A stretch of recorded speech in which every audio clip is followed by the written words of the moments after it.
Aku, wanita dan balu. Aku seorang wanita berjalan di lorong-lorong sunyi pemikiran, mencari sinar, bukan sekadar cahaya, tapi sahabat bernama ilmu yang memelukku tanpa suara. Aku mendakap sunyi dalam bicara, langit memandang, bumi menerima. Jika tiada ilmu di sisiku, aku serasa seperti seorang balu, berdiri tanpa belahan jiwa yang sebenar. Ilmu bukan hanya huruf dan kata, ianya jiwa yang mempunyai makna, yang mendengar jerit dalam diam, yang membimbing tangan waktu aku karam.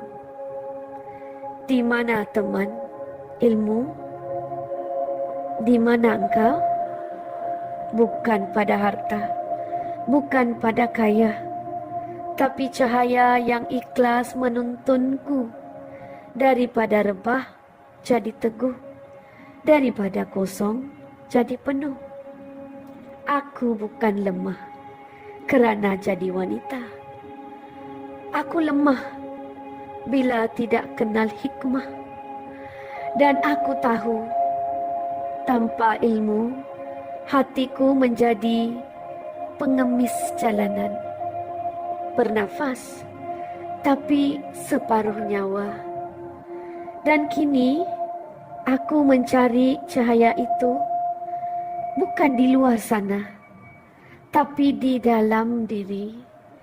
Kerana sinar yang kutemui akan menghidupkan jiwaku semula. Aku wanita